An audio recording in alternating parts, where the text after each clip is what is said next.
নাজমুল হক, দীপ্ত, বার্তা কক্ষ। গণতন্ত্রের ভিত্তি মজবুত করতে মধ্যবিত্ত শ্রেণীকে ভূমিকা রাখার পথ করে দিতে হবে। একই সাথে বন্ধ করতে হবে রাজনীতিতে ধর্মের ব্যবহার। ঢাকায় আজ এক আলোচনা সভায় এমন মত প্রকাশ করেন বিশেষজ্ঞরা। তারা বলেন, মধ্যবিত্ত সহ সকল শ্রেণীর মানুষের প্রচেষ্টায় দেশের অর্থনীতি শক্তিশালী হচ্ছে। বাংলাদেশের নতুন মধ্যবিত্ত গণতন্ত্র ও ধর্মের প্রশ্ন শীর্ষক এই সেমিনারের আয়োজন করে সেন্টার ফর গভর্নেন্স স্টাডিজ।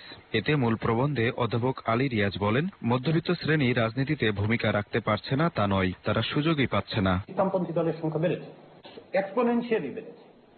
শুধু তাই নয় যে শেষ পর্যন্ত আমরা দেখলাম যে এক ধরনের উগ্রপন্থী সহিংস ইসলামপন্থী রাজনীতি এখানে দাঁড়াতে শুরু করেছে। বক্তারা বলেন, মধ্যবিত্ত শ্রেণীর রাজনীতিতে ভূমিকা রাখার সুযোগ করে দিতে হবে, আর ধর্মকে মেশানো যাবে না রাজনীতির সাথে। গণতন্ত্রের প্রাতিষ্ঠানিক রূপ দেওয়া তো শুধু এটি পার্লামেন্টের ভিতরে না, যা আমাদের সংখ্যাধিক্য সমাজ এবং রাষ্ট্রের বিভিন্ন সব প্রতিষ্ঠানে সকল ক্ষেত্রেই গণতন্ত্রের চর্চা হওয়া দরকার।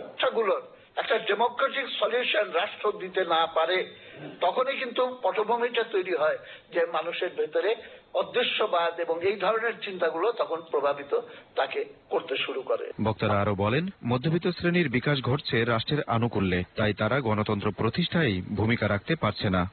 ইনক্লুসিভ ইলেকশন ওই রাজনৈতিক জবাবদিহিতা তৈরির অন্যতম বিষয়। না হলে আমরা একটা দীর্ঘমেয়াদী বেসামরিক কর্তৃত্ববাদের একটা শাসন ব্যবস্থার মধ্যে ঢুকে যাব। আনুপাতিক হারে নির্বাচনের ব্যবস্থা করতে হবে।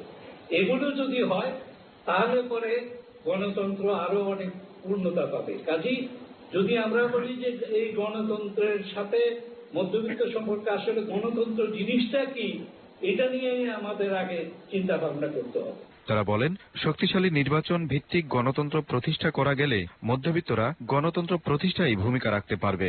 মিডল ক্লাস বলা খুব কঠিন। আজিজুল ইসলাম, দীপ্ত সংবাদ, ঢাকা।